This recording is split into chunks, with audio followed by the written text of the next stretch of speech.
வணக்கம் and welcome to cricket Challengers Tamil channel. இந்த வீடியோவில் நம்ம எதை பற்றி பார்க்க போகிறோம் அப்படின்னா, நம்மளுடைய first IPL match KKR vs RCB. So டோட்டலாக அதோட ப்ரிவியூ தான் பார்க்க போகிறோம். ப்ளஸ் ட்ரீம் 11 ப்ரெடிக்ஷன் வீடியோவையும் வந்து இந்த இடத்துல நம்ம கொண்டு வந்திருக்கோம். ஃபஸ்ட்டு வந்து பார்த்தீங்கன்னா IPL 2025 first match. So totally வந்து பார்த்தீங்கன்னா பிளேயிங் 11 அப்படிங்கிற விஷயத்தை பெருசாக நம்மளால் ப்ரெடிக்ட் பண்ண முடியாது. ஸோ டீம் வந்துட்டு அவங்களுடைய ஃபுல் ஸ்ட்ரென்த் பிளேயிங் 11 எப்படி வேணாலும் கொண்டு வருவாங்க. So head to head record அப்படிங்கிறத பொறுத்த வரைக்கும் ஆர்சிபி vs கேகேஆர் டோட்டலாக 30 மேட்ச்சில் வந்து பார்த்தீங்கன்னா 16 மேட்சை கேகேஆரும் 14 மேட்சை ஆர்சிபி வின் பண்ணியிருக்காங்க. ஈடன் கார்டன்ஸில் வந்துட்டு கேகேஆர் ஆர்சிபியை டாமினேட் பண்ணியிருக்காங்க 70% வந்து மேட்சஸை. ஸோ அந்த இடத்துல வந்து கேகேஆர் தான் வின் பண்ணியிருக்காங்க ஆர்சிபிக்கு எகெயின்ஸ்டாக. பிச் ரிப்போர்ட் உண்மையாகவே வந்து பார்த்தீங்கன்னா இது ஒரு ஹை ஸ்கோரிங் கேமாக இருக்கும் அப்படிங்கிற மாதிரி சொல்லப்படுது. ஸ்பின்னர்ஸை கண்டிப்பாக ஏர்லியாக வந்து அசிஸ்ட் பண்ணுறதுக்கான சான்ஸ் இருக்குது அப்படிங்கிறது இருக்குது. பட் ரெயின் பெரிய லெவலில் வந்துட்டு அந்த இடத்துல வந்துட்டு ஒரு இம்பேக்ட் இருக்கிறதுனால பேசர்ஸுக்கு வந்துட்டு ஒரு ஏர்லி ஸ்விங் கிடைக்குமா அப்படிங்கிற ஒரு விஷயத்தையும் அந்த இடத்துல பார்க்குறாங்க. லேட்டர் வந்து பிச் ஸ்லோ டவுன் ஆகிறதுக்கு சான்ஸ் இருக்குது. பேட்டிங் ஃபர்ஸ்ட் அப்படிங்கிறது ஒரு ஐடியல் சாய்ஸாக இருக்கும். ஏன்னா வந்து பார்த்தீங்கன்னா சேசிங் கண்டிப்பாக வந்துட்டு பெரிய லெவல் கஷ்டமெல்லாம் இருக்கிறதுக்கு வாய்ப்பு இல்லை அப்படிங்கிறதுனால சேசிங் அப்படிங்கிறது வந்து ஈஸியாக இருக்கும்னு சொல்லப்படுது. ஐடியல் ஸ்ட்ராட்டஜி ட்ரீம் 11க்குன்னு பார்த்தீங்க அப்படின்னா டாப் ஆர்டர் பேட்ஸ்மேன்ஸ் அண்ட் ஸ்பின்னர்ஸை எஃபெக்டிவாக எடுக்கிறது தான் வந்து கரெக்டாக இருக்கும். ஸோ ஆர்சிபியை பொறுத்த வரைக்கும் விராட் கோலி ஐடியல் சாய்ஸாக இருப்பார். டாப் ஆர்டர் பேட்ஸ்மேன் 800க்கும் மேற்பட்ட ரன்கள் கேகேஆருக்கு எகெயின்ஸ்டாக அடிச்சிருக்கிறாரு. ஈடன் கார்டன்ஸில் நல்ல ஒரு ரெக்கார்டு இருக்குது. அதுக்கப்புறம் லியாம் லிவிங்ஸ்டன் நல்ல ஒரு எக்ஸ்ப்ளோசிவான மிடில் ஆர்டர் பேட்ஸ்மேன் 50க்கும் மேற்பட்ட ரன்கள் அப்படிங்கிறத ஈஸியால் வந்து அவரால் அடிக்க முடியும். ஜாஸ் ஹேசல்வுட் ஆர்சிபியோட கீ பேசர். ஸோ அந்த பவர் பிளேயில் எஃபெக்டிவ் இருக்கக்கூடிய டெத் ஓவர்ஸும் போடுவார். ஜித்தேஷ் சர்மா வந்து பார்த்தீங்க அப்படின்னா விக்கெட் கீப்பர் பேட்ஸ்மேன். அந்த ரன் ரேட்டை ஆக்சிலரேட் பண்ணக்கூடிய எபிலிட்டி அவருக்கு இருக்குது.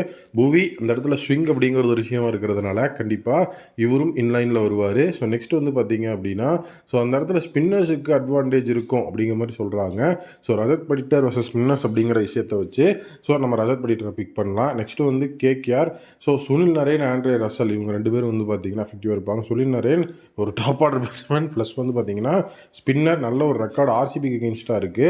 ஆண்ட்ரே ரசல் அந்த பெஸ்ட் ஆல்ரவுண்டர்ஸ் அப்படிங்கிறதுல டிஸ்ட்ரக்டிவாக இருப்பார். Varun Chakravarthy mystery spinner. கோலியை மல்டிபிள் டைம்ஸ் விக்கெட் எடுத்திருக்கிறாரு. பின்னண்டிகாக் நல்ல ஒரு எக்ஸ்ப்ளோசிவான ஷாட் கொடுக்க போகிறவர். லெஃப்ட் ஹேண்ட் ஆப்ஷன் கண்டிப்பாக நல்லாயிருக்கும்.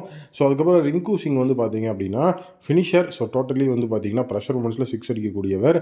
ஸோ இதில் வந்து பார்த்தீங்க அப்படின்னா கேப்டன்சி ஆப்ஷன்ஸ் அப்படின்னு பார்க்கும்போது ஸோ சுனில் நரேன் கண்டிப்பாக வந்துட்டு ஃப்ரண்ட் லைன் கேப்டனாக இருப்பார். ஸோ விராட் கோலி அப்படி இல்லைன்னா வந்து பார்த்தீங்கன்னா நம்ம சைடில் லியாம் லிவிங்ஸ்டனை கூட நீங்கள் ட்ரை பண்ணலாம். ஸோ டோட்டலி வந்துட்டு ட்ரீம் 11 டீமை பொறுத்த வரைக்கும் குணண்டிகாக், Jitesh Sharma, Virat Kohli, Rinku Singh, Liam Livingstone, Sunil Narine, Russell, Varun Chakravarthy, Josh Hazlewood, Bhuvi and Harshit ராணாவை இந்த இடத்துல வந்து பிக் பண்ணலாம். ஸோ கேப்டன்சி ஆப்ஷன்ஸ் நான் முதலே சொன்ன மாதிரி தான். அண்ட் இந்த மேட்ச்சில் வந்துட்டு அவாய்ட் பண்ண வேண்டிய மிஸ்டேக்ஸ் அப்படின்னா ஆல்ரவுண்டர்ஸை இக்னோர் பண்ணி full and full batting bowling அப்படின்னு போகிறத வந்து தடுக்கணும். ஏன்னா வந்து பார்த்தீங்கன்னா ரசல், நரேன் இந்த மாதிரி நிறைய இம்பாக்ட்ஃபுல் ஆல்ரவுண்டர்ஸ் ரெண்டு சைட்லேயுமே இருக்காங்க. ஸோ அதனால் அதை பார்க்கணும். அதுக்கப்புறம் வந்து பார்த்தீங்கன்னா பவுலர்ஸ், ஆல்ரவுண்டர்ஸ் அண்ட் பேட்டர்ஸ் அப்படிங்கிற மாதிரி மிக்ஸ் பண்ணி எடுத்தால் எஃபெக்டிவாக இருக்கும். பவுலிங்கில் ஸ்பின்னர்ஸ், பேசர்ஸ் ரெண்டு பேர்த்துக்குமே ஓரளவுக்கு டீசெண்டான ஒரு விஷயம் இருக்குது. ஸோ அதுக்கப்புறம் ஈடன் கார்டன்ஸ் அப்படின்னு வரும்போது ஸ்பின்னர்ஸ் கண்டிப்பாக நல்லா ஒர்க் பண்ணுவாங்க. மிஸ்ட்ரி ஸ்பின்னர்ஸ் அப்படின்னு தெரிஞ்சதுன்னா கண்டிப்பாக அவங்களை எடுக்கணும். ஸோ ரீசன்ட் ஃபார்ம் அப்படிங்கிறத வச்சு பிளேஸை செலக்ட் பண்ணும்போது இன்னுமே எஃபெக்டிவாக இருக்கும்.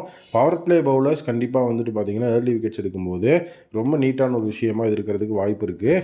ஸோ இந்த டீம் எஃபெக்டிவாக இருக்கும் அப்படின்னு நான் நினைக்கிறேன். ஸோ கண்டிப்பாக வந்து பார்த்தீங்க அப்படின்னா பிச் ரிப்போர்ட், வெதர் ரிப்போர்ட் எல்லாமே வந்து பார்த்தீங்கன்னா ஹோம் டீம் அப்படிங்கிற அந்த விஷயத்துக்கு வந்துட்டு கண்டிப்பாக சாதகமாக இருக்கும். ஸோ ஆர்சிபியை பொறுத்த வரைக்கும் மிகப்பெரிய லெவலில் ஒரு பெர்ஃபார்மன்ஸை போட்டால் மட்டும்தான் அந்த மேட்சை வின் பண்ண முடியும்.